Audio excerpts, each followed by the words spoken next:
As far as when to think about your multiplayer strategy, I think it needs to be really, really early. We'd all love it for it to be this like flip the switch and now it's multiplayer. It's just not that way. There's a lot of things you have to think about going into multiplayer and focus your strategy around what kind of multiplayer game do I want? Where's the focus going to need to be for the players so that then you can decide technology-wise what's the right things to use. It's way more technically complex than building single-player games. So the best way is to integrate it properly into the design process. Even if you start with a single-player version of the game, because it's simpler to make a lot of design choices so that you can play either with or against other people directly from the start. The biggest challenges for a multiplayer game is that it's not twice as hard, it's probably 4 to 5 times as hard. There's a lot of intricacies that happen in the code for a multiplayer game, and just even in the design as well. You have to just kind of understand what's going on there from a much broader perspective than you do when you're playing single player. There are so many challenges into building multiplayer game.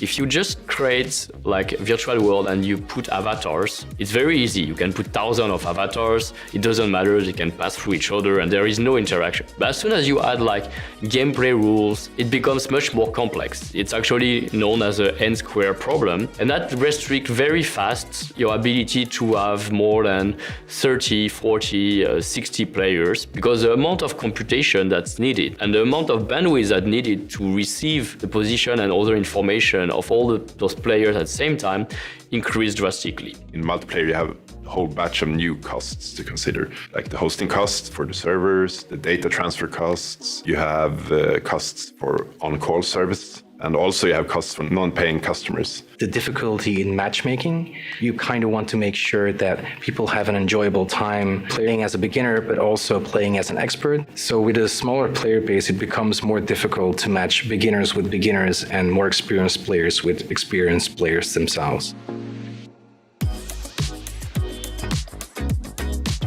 Multiplayer games are definitely growing in popularity. I don't see that damaging single-player games, to be honest. Those are always gonna be there, and you still have the ability to create compelling experiences for players that just want to play alone. Multiplayer games is all the rave. A lot of people love to talk about multiplayer, but single players also really has a place, obviously. Most games that you download, you kind of want to start in a single player mode where you can learn to know the game. There's a lot of single player experiences that still make a lot of sense. There's lots of other games where it's very narratively driven, and narrative driven games are much, much harder to pull off in multiplayer because who's the one driving the story, right? And so I think there are still plenty of opportunities for single player games in VR.